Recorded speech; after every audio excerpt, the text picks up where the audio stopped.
आप सभी विद्यार्थियों का इस चैनल पर हार्दिक स्वागत है। इस टॉपिक में एक बेहतरीन निबंध है जो आपका आधारित है राष्ट्र निर्माण में युवाओं का योगदान, या इसी को कहते हैं राष्ट्र निर्माण में युवाओं की भूमिका, जो कि हाई स्कूल और इंटर के विद्यार्थियों के लिए वेरी इम्पॉर्टेंट है। इसके साथ साथ उत्तर प्रदेश के बस्ती जिले में होने वाले संसद महाकुंभ, जिसका आयोजन 18 से 28 दिसंबर के बीच में किया जा रहा है, उसके द्वारा प्रत्येक संस्था द्वारा सबसे पहले एक चित्रकला और निबंध का आयोजन किया गया है, जो कि आपका जो निबंध का टॉपिक है वह है राष्ट्र निर्माण में युवाओं का योगदान।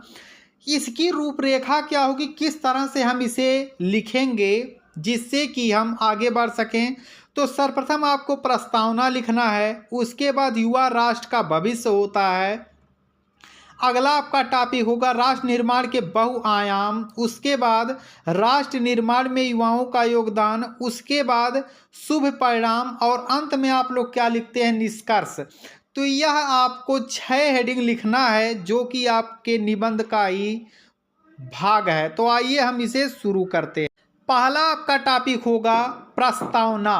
प्रत्येक निबंध जब हम लिखना शुरू करते हैं, कोई भी निबंध, तो सर्वप्रथम हम लोग प्रस्तावना लिखते हैं। तो आइए हम जानते हैं किस तरह से हम इस निबंध पर प्रस्तावना लिखेंगे।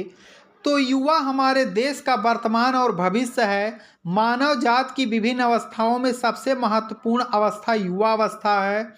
इस अवस्था में ताजे रक्त का संचार होता है। युवा शक्तिशाली, बलवान तथा निडर होता है। इसी अवस्था में ज्ञान प्राप्त करने की लालसा होती है।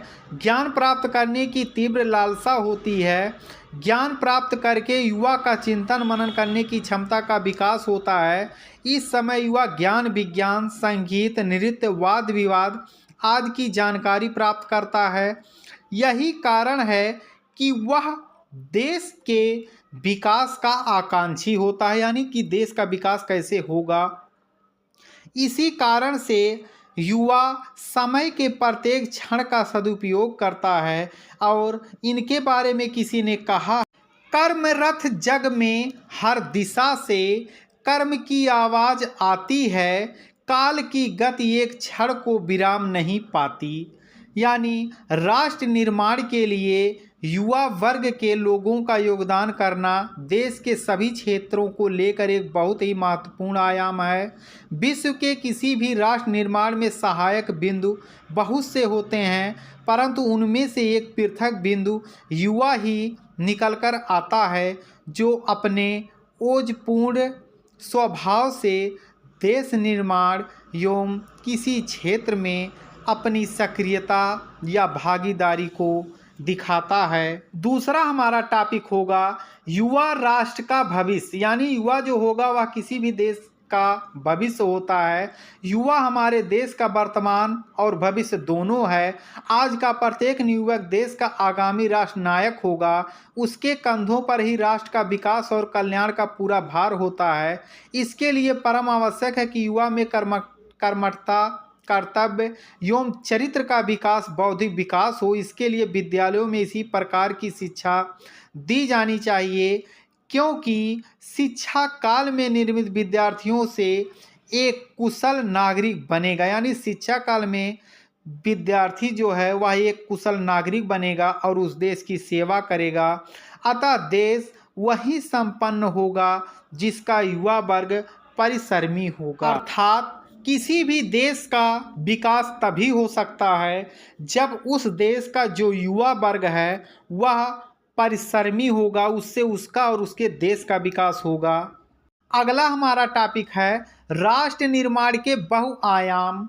राष्ट्र के लिए शिक्षा, विज्ञान, प्रशासन, चिकित्सा, खेती, उद्योग आदि कई आयाम हैं जिनमें युवा अपना सक्रिय योगदान देता है। जो जिस क्षेत्र में कार्य कर रहा है उसी क्षेत्र में देश को उन्नति का मार्ग दिखाए। सभी युवाओं को अपने अपने तरीके से राष्ट्र निर्माण के आकांक्षी होते हैं। इसके लिए किसी युवा के मन में जाति भेदभाव का विचार नहीं आना चाहिए। क्या बात हमेशा ध्यान में रखना चाहिए कि यानी इस बात को हमेशा हमें ध्यान में रखना चाहिए कि चाहे जो हो धर्म तुम्हारा, चाहे जो वादी हो, अगर नहीं जी के रहे देश के लिए तो तुम अपराधी हो। यानी कि चाहे जिस धर्म के आप हों, अगर अपने देश के लिए कुछ नहीं करते हैं तो उस देश के अपराधी हो। अगला टॉपिक है राष्ट्र निर्माण में युवाओं का योगदान। तो आज भारत के नवयुवक ही हैं जो भारत देश को आसमान की ऊंचाइयों पर ले जा रहे हैं। प्राचीन काल में भी कई ऐसे युवा वैज्ञानिक एवं संत हुए हैं जिन्होंने देश के लिए अपनी जी जान लगा दी थी। आज हर एक युवा को अपने आदर्श महान युवकों से प्रेरित होकर राष्ट्र के हित में कार्य करने की आवश्यकता है। वैज्ञानिक नई नई खोजें करके, व्यापारी ने नए उद्योगों से, किसान अच्छी खेती करके, नेता कुशल नेतृत्व के देश के हित में अपना शक्ति प्रदान कर सकता है। जैसे आज अनेक एनसीसी कार्यालयों का आरंभ हुआ है जिसमें नवयुवक राष्ट्र के बाढ़ पीड़ितों, सूखाग्रस्त रोगियों की मदद करता है। अर्थात यदि कोई अचानक आपदा आ जाती है तो उस देश में हमारे जो युवा हैं वे आगे आते हैं और मदद करते हैं। अगला टॉपिक है शुभ परिणाम। आज भारत विश्व के अनेक शक्तियों में सम्मिलित हो गया है। भारत ने कई वर्षों की स्वतंत्रता के बाद विकास के मार्ग पर चलना सीख लिया। अतः हमें अपने कुशल एवं सक्रिय योगदान करते राष्ट्र विकास में बाधा नहीं बल्कि उसे अग्रसर करना चाहिए। जिस राष्ट्र में युवा जितने अधिक सेवाभावी होंगे उतनी ही अधिक प्रगति के पथ पर अग्रसर होगा। देश में रहकर उनका अन्न जल आदि का रुख किया है उस देश के लिए न तो एक छोटी सी बात है। युवा के मन में क्या बात है वह हमेशा हमें जाननी चाहिए। युवाओं के लिए एक पंक्ति कही गई है, क्या हुआ अगर मर गए अपने वतन के वास्ते, बुलबुल भी तो मरते हैं अपनी चमन के वास्ते। तो इसी रास्ते पर हम लोग अग्रसर होंगे। अब अगला जो आपका टॉपिक है वह है उपसंहार, या इसी को हम लोग कहते हैं निष्कर्ष। यानी इससे हमें क्या लाभ और क्या हानि हुई है जिससे हम आगे बढ़ें। आज का युवा प्रधान होता है, युवा अपनी आवश्यकता के अनुरूप ही कार्य करता है। सभी धमकी और पीछे चले जा रहे हैं। अतः प्रत्येक नव युवाओं का यह होना चाहिए कि अपने राष्ट्र के हित में कार्य करें। यानी 10 में से 9 लोग ऐसे हों जो अपने देश के लिए कार्य करें और धन की जगह माननीय भरने का प्रयास करें। इनके लिए युवा वर्ग का समूह बनाकर जन जन के कल्याण के लिए साथ में प्रयोग करना होगा। तब हमारे देश का या किसी भी देश का विकास होगा। यानी जिस देश में जो युवा वर्ग है उसमें अधिक से अधिक लोग या सभी लोग जब देश के साथ चलते हैं तो उस देश का विकास बहुत ही तेज़ी से होता है।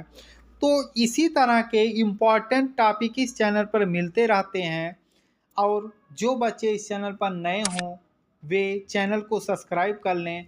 और यदि आपको वीडियो पसंद आए तो लाइक कीजिए, नहीं तो डिसलाइक कीजिएगा। आप सभी विद्यार्थियों का वीडियो देखने के लिए